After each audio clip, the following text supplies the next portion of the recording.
I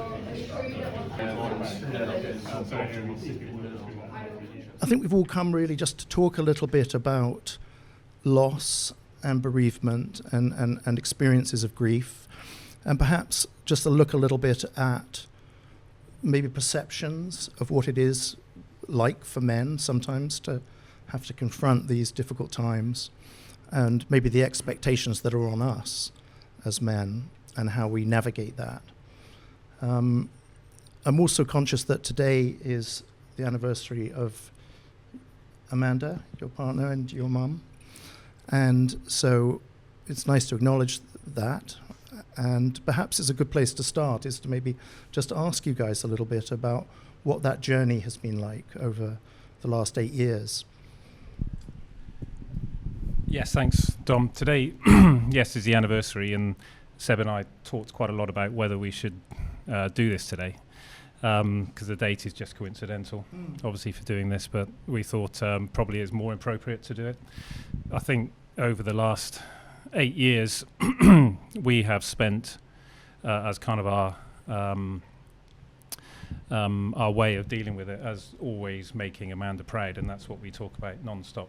And whether that's on an anniversary or just a Monday morning when something hits you, certainly 7 years ago when things would hit you hard for no apparent reason on a regular basis, we would always talk about how making her proud is the most important part for us. So I think for us that's a critical part of how we dealt with it. So it has always been for us how can we look at the most positive aspect of how we deal with everything, notwithstanding that some days would be horrific. Yes. And going to your other point about being a father and a son, my role was just simply to make sure everyone else was okay, and that's how I dealt with that. Is that I was always trying to do a good job. And that's how I'd get up every morning and think, okay, what have I done today to make sure I've made Amanda proud looking after these guys? And for Seb, he'll talk about it, I'm sure. Sport was a massive connection for us, him being the youngest. The other two were already at university or working. And so they were able to deal with it a little bit as an adult. Obviously, Seb had a whole different ball game. But interestingly, rugby, and we're sat in here, he was playing then for Bath under-12s. And so rugby was a massive aspect of how he was able to do it, because all of his friends, being sports people as well, just literally, I witnessed this, Seb, I don't know how you felt about it, but put his arm around him, said, all right, mate, how you doing? Yeah. Got a ball, threw it around. They all wore their Bath Rugby shirts to the funeral, which was just, an amazing day. And so it just made life seem as though, yeah, it's tough, but you can still carry on and you can still be the person that you want to be. Yeah. And did you guys find that it was easy to show emotion, and did you feel sometimes that you had to, because you were the dad, that you had to sort of hold back a little bit some of your expressions of sadness? Yes.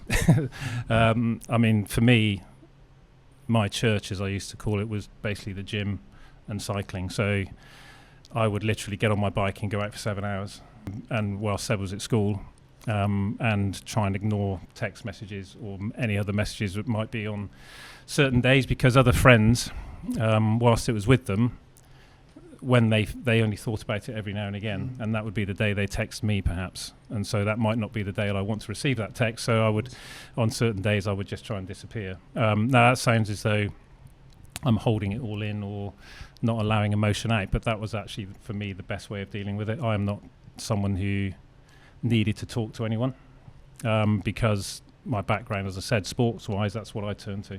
That's how I process. How about you, Seb? Listening to your dad, how does that kind of resonate with you, with your experience? Yeah, well, what I will say is I think grieving is a very personal experience. I can only speak on behalf of a man, obviously, not a woman, but I do think allocated time to process things.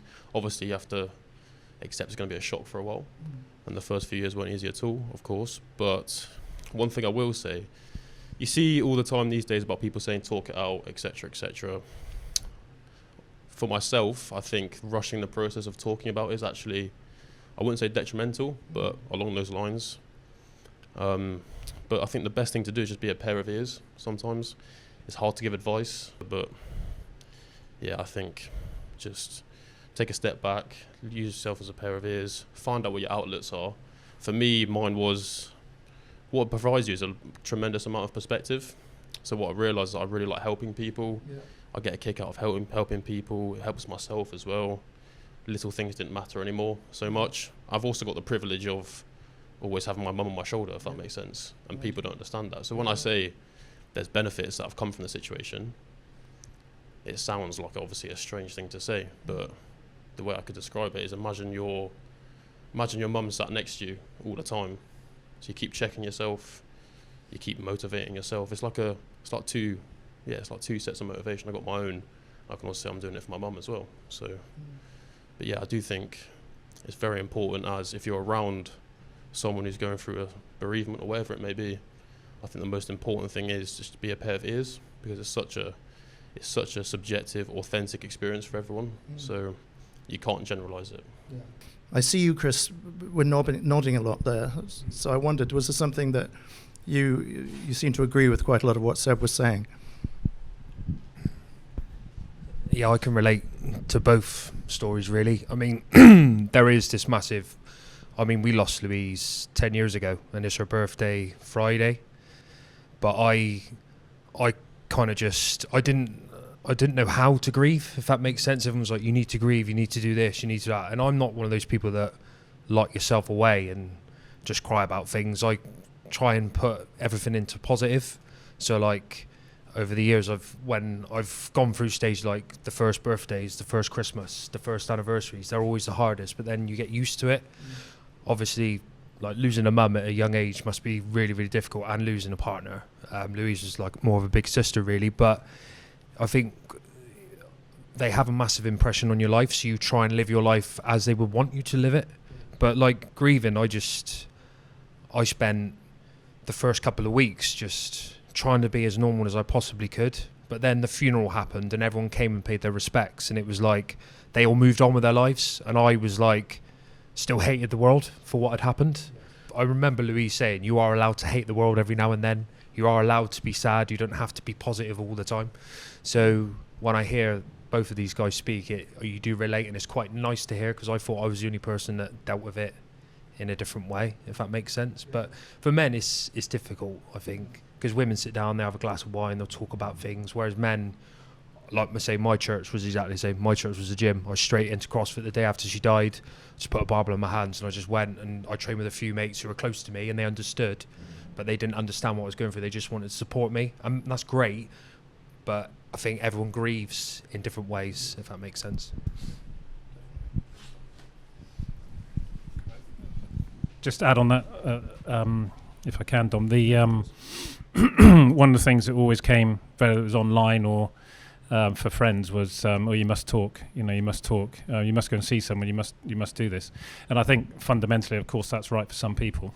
But I think it's a matter of understanding who you are and not thinking you have to do something different. I was lucky. I met someone who had lost her husband. He was in the forces, and something happened in the forces.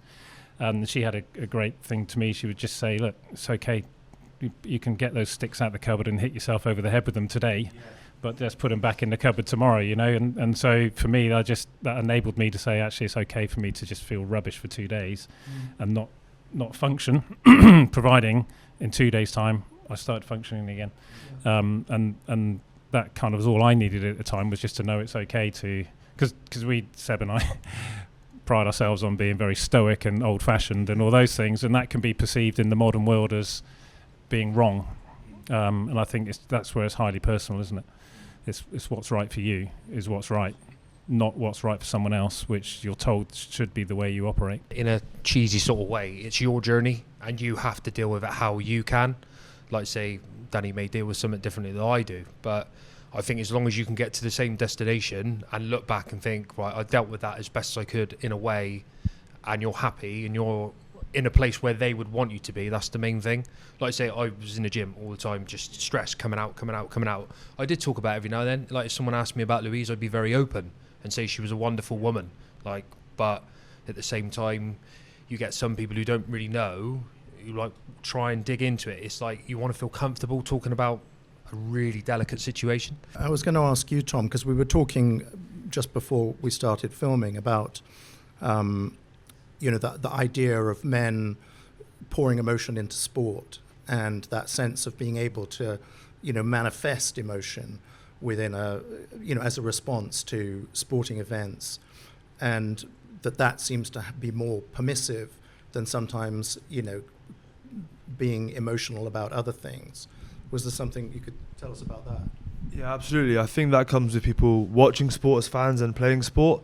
You see on the TV the football results, and say Man United have lost again, and you see fans crying. You see fans, men crying on TV about Man United losing, and people don't really look at it twice. Like, oh, he's just upset they've lost. But then, if you put that man into a different scenario, a different situation, where is it acceptable for him to cry over something like a bereavement or something like that? So I also think that the playing sport as well is massive. As you mentioned, going to the gym, I think that physical output is huge. But in team sports like rugby and football, that community you spoke about earlier as well is a massive part of it, because usually when you play sport for a team, you're a group of like-minded people, so they do understand how you feel and they understand how you're going through. And on the pitch, in whatever level of sport you play in, you go through tough times, and that the people that are with you then. So when you're injured or when you're losing and you're sad, like we spoke about earlier, those people understand you at your highest and your lowest. So I think they're great people you can turn to as well. Yeah, I definitely agree with you on that. Like, unfortunately, my brother passed away in 2020, and being involved like in a team game, like being at Bath, like coming in, that massively helped me. Like, just having lads around you all the time, like you said, like know your lowest and your highest can always pick you up. So just having that like support network, and just to take your mind off things, like going out and training or being in the gym, just really helps. So I think having that team community is always, and in like say friends outside of sport, but they don't tiptoe around it. They'll come straight to it, and then you just move on. They know that they're there, but they're not going to treat you any different, which is what I wanted. I just wanted everyone to be normal with me and just let me go on my own journey. There is no time limit on grief, is there? There's no. It lasts as long as it lasts, and in reality, it probably lasts forever. We carry these people with us forever. We just learn to live alongside that loss and sadness without perhaps it derailing us as much as it did in the early days. Yeah, definitely. I think I've definitely struggled my most when I haven't spoke about the situation. I've definitely felt more open about it, and it's helped me when I've been able to speak about like and look at the good things of his life. Like that's massively helped me deal with it. Like talking about funny moments or good experience I've had, rather than like looking at the situation as it is. So yeah, I think everyone's different, and I know we've already said it here, but I would always say like I found it quite awkward at times, like if someone else has experienced something similar, because I always said to myself I would never ever say to them like, oh, I know what you're going through, because everyone's completely different, and like I wouldn't want someone to say that to me, because everyone has a different like outlook on what the situation is. So I feel like that can be quite a tough one at times. Even though there could be two people that have gone through some tough times, you don't know exactly how that other person's feeling and how they're dealing with it. And I think that's a really important point, isn't it? That people often try and say things that they think are being helpful, but not realizing that in doing that, actually, in some way, they're sort of minimizing what your experience is. That they're saying, I'm so sorry, I know how you feel, I lost so-and-so, and suddenly it's not about you, it's about them. And you can be left feeling a little sort of adrift because you're not quite sure what that interaction was about. So it's about acknowledging, isn't it? And just saying, I'm really sorry that this has happened. And then leave it at that, keeping it simple. Yeah, I think one of the hardest things I found was dealing with other people's grief. mainly other friends who every time they saw me, they wanted to tell me how hard it was for them. And you think, okay, how do I deal with this one? And it is, and I don't want to play down the fact that it's very hard for them as good friends to lose someone. But that was probably one of the hardest things I felt I ever had to deal with. One thing I will say is that it teaches you a lot of patience and tolerance, because obviously at my age, I was 12 when my mum passed. My friend's worst problem was whether they were handing a homework in at Friday in time and stuff like that. So when I've got my friends coming to me thinking, oh, my parents are going to kill me, this, that and the other, and I'm thinking, like, if that's your biggest problem, you've got quite an easy life, mate. But I bit my lip for a few years. And it teaches you a lot of patience, and what you do realise is it's all perspective. Say someone is, I don't know, distraught over losing their dog. That's the worst thing that's happened in their life. So they have nothing to compare it to, do you know what I mean? So with the tolerance, I'm very grateful for the amount of tolerance and patience I've developed from this situation, to be fair. Well, I know we're talking specifically about men, and I get the feeling sat around this room that all of us here are from a sporting background and at various levels. And so have got a particular crutch to lean on, which has probably been most important for us. And that may not be the same for a lot of other people who are going through it. But but I think there are ways of still including people in activity, and I think everyone in their life will have something happen at some points, because obviously parents will pass. And it's always a pointer back to checking in on yourself. But other than that, no, nothing other to say.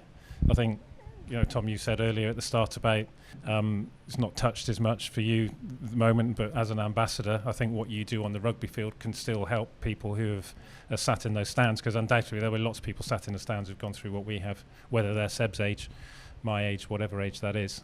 And so I think sometimes when you see sports people who are in the community more, if they are more open in that community, it's actually a good thing. And little things like that can be inspirational to especially to children who have lost, because they think, oh, actually, it's still the same. Oh, he's still talking to me the same.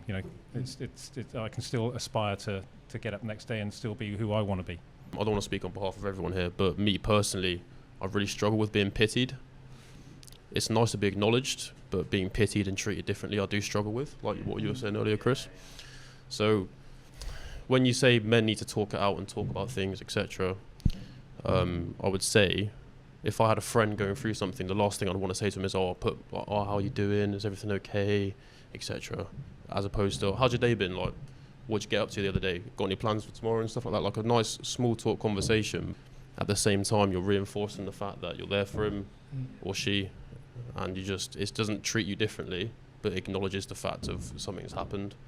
But it also doesn't doesn't keep reminding you of the fact. Yeah, I think it's if someone asked me if you could describe bereavement, I'd say it's a long road, but it's every emotion. Like when I lost Louise, I went through every emotion possible. I went through guilt, I went through happiness, relief, obviously sadness and anger were the two massive ones. If I'm having a really tough week, I'll go down to Exmoor and just have a wander around, just get out in the fresh air, away from all the stress and stuff. So you don't necessarily have to do what this man does and go and lie at the bottom of a ruck every weekend, but you have to, whether we like it or not, you have to release that stress in some way, whether it's through sport, whether it's through talking, even if it's just sat having a beer in a pub. I would say with bereavement, the grieving process is a very long road.